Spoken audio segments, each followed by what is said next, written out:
Hi everyone, it's Raza Von Werder from the University of Mother of God Church talking about my favorite ministry and that is to the souls in purgatory, the theater of justice. And I'm talking about the celebrity souls who I helped. There were many. There have been, I don't know them all by name, but I would say there have been thousands over the years, over my many years of ministering to them. I've been, without even realizing it, I was ministering to them from the time I was a child because I made the heroic act. Now, for those of you, how will it benefit you to help souls in purgatory? It is, from what I have studied, from what I have read of the saints, it is the greatest act of charity that you can do. If you want to have someone to pray for every day of your life, a cause, something meaningful to pray for every day, the most meaningful thing, according to the saints, that you can pray for is the souls in purgatory. And there will be more grace, more light, more protection, more goodness given to you by God for that than anything you can do. I'm not saying in individual cases this could change. You know, some people have a gift to help animals. So if that's your gift, go for it. Do that. Some people are given a gift to help the poor, you know, the sick.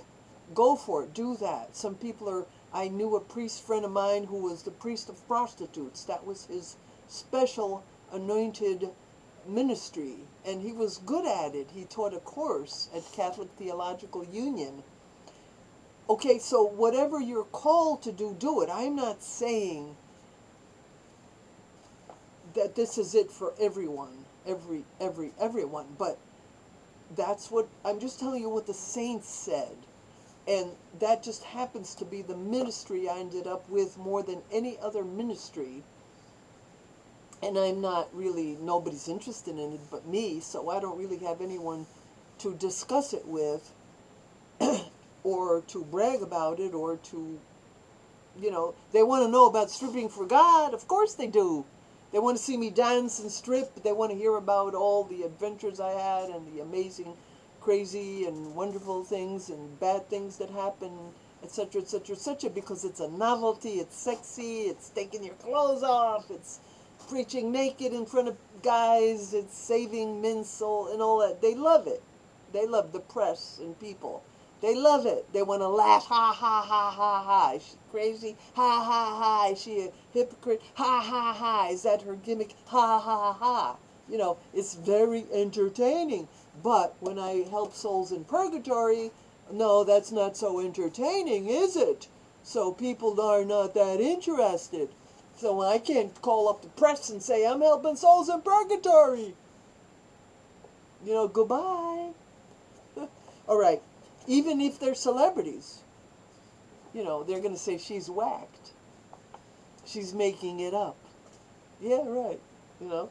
All right. So now I talked about a few souls. So one soul that spent approximately 4 years. That's not so bad. It's less than Elvis Presley. Elvis Presley spent like 5 years.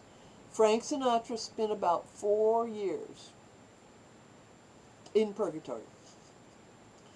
Okay, so Raja the first thing he said to me was, can you give me a BJ? Oh, man. I know that sounds wacky, but when they die, you know, their mind, by this Raza understood that that was part of the mental perspective that he was in. In the unfolding weeks and months, she taught Frank the meaning of divine love, and Frank spoke to her in a more spiritual manner. There was a similarity between Frank and Errol Flynn, in that they were both extremely generous and big-hearted. As Frank improved and got closer to heaven, he became more and more beautiful, as all souls do. The day of his ascension was especially tender. He appeared in Rasa's backyard as a well-dressed young man in a brown leather coat and threw stardust onto the yard below her house. Then he appeared as a beautiful 19-year-old in a white t-shirt. He and Raza embraced, and the most exquisite divine feeling of love passed between them. Frank was free, and Raza saw the beauty of his true self. That's Frank Sinatra.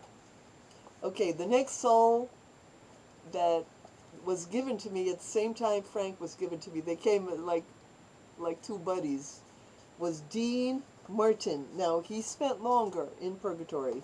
I'll tell you in a second. Hold on. I should have... Yeah, 8 years. He spent twice as much time in purgatory as Frank. Okay, here we go. He died December 25, 1995, and he ascended April 8, 2003. In one of the first dreams of Dean Martin, as he came closer and closer to Raza, she experienced the greatest mental pain that she had ever felt from a soul in purgatory. She felt such unbearable pain that she hit her head into the crevasse of some rocks in the cave they were in. After some time, it was explained to her that the terrible pain was the result of Dean's jealousy toward the two men he worked with. It seemed to him that no matter how great he became, he was always in the shadow of someone who got more attention and more recognition than he got. He spent quite a bit more time in purgatory than Frank because of this jealousy. It was also revealed to Raza that he was not as charitable and generous as Frank Sinatra. Frank believed in giving large sums of money to charity and doing many good deeds. Frank had a bigger heart than Dean. There weren't as many tender moments with Dean as with Frank, but on the day that he ascended, as you can imagine, it was very beautiful. But sadly, Raza actually missed the ascension feast. Dean came running to her to tell her of it, and they exchanged joy and love. That was nice. Okay, the next soul is Rudolf Nureyev.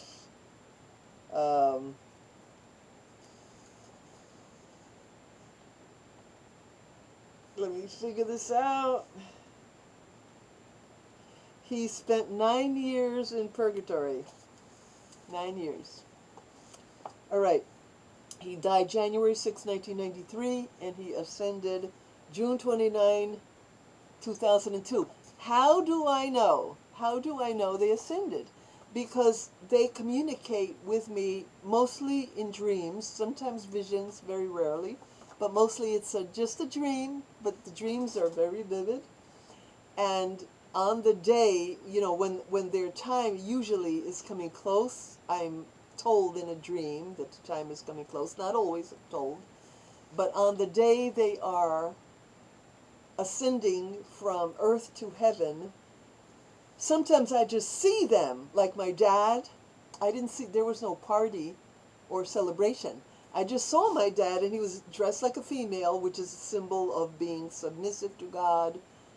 We are all feminine to God. God is the dominator. God is the power. And he was, like, I couldn't imagine my dad, like, he was wearing a woman's hat with a veil. And I saw him going upward. And